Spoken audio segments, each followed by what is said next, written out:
យើងស្គាល់គ្នាមិនយូរប៉ុន្មានតែរាល់ពេលដែលនៅជាមួយនាងខ្ញុំសប្បាយចិត្តហើយមានក្តីសុខណាស់ខ្ញុំដឹងថានាងរឹងមាំខ្ញុំដឹងថានាងធ្វើរឿងដែលនាងមិនចូលចិត្តរាល់ថ្ងៃមិនអាចធ្វើជាខ្លួនឯងបានខ្ញុំដឹងថានាងរែកទូបន្ទុកច្រើនខ្ញុំហើយហត់នឿយណាស់ថ្ងៃនេះខ្ញុំគ្រាន់តែចង់ប្រាប់ថាតើតែនេះគ្រប់យ៉ាងរបស់នាងខ្ញុំចង់ទូរែកវិញជាមួយនាង ZZ Remix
ឡែងបង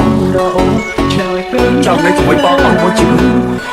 គឺជាពាក្យខកបែបទេសុទ្ធតែជាពាក្យកុហកដើម្បីបោកបងបែបទេ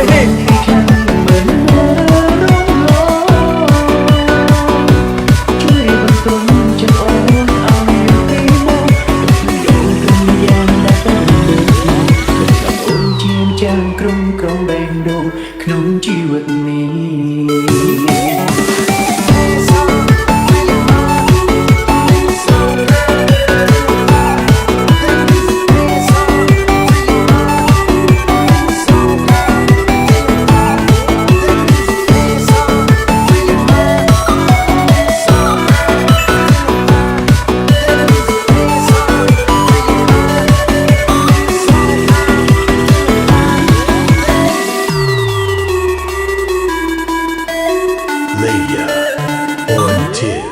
ច្បាស់ហើយអារម្មណ៍ស្រឡាញ់គេតាមខាងគ្រប់គ្នាប្រឈមនឹងរឿងគ្រាជាចប់ស្វាអូនជាចាំមើលថាទៅនៅមកពេលមកមិនខលដឹងអូនជាមនុស្សបែបណាសំតែចាំមេតាសម្រាប់ស្នេហ៍នេះបាត់ទៅមួយអូនកាយអារម្មណ៍មិនកាសំចាំថា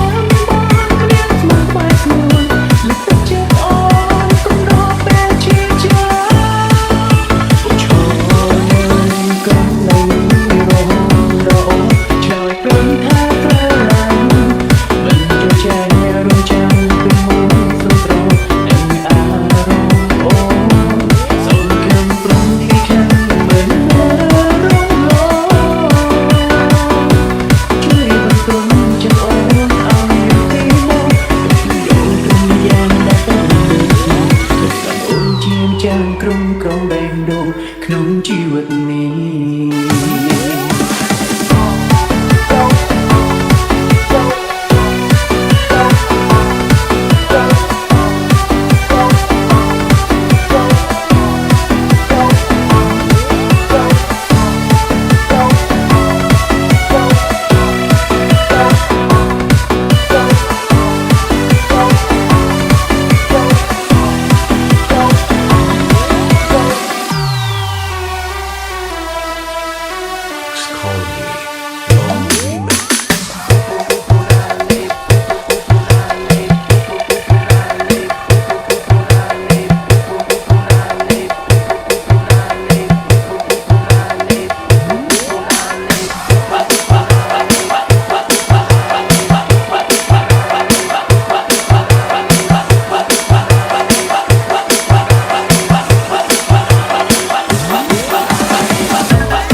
រី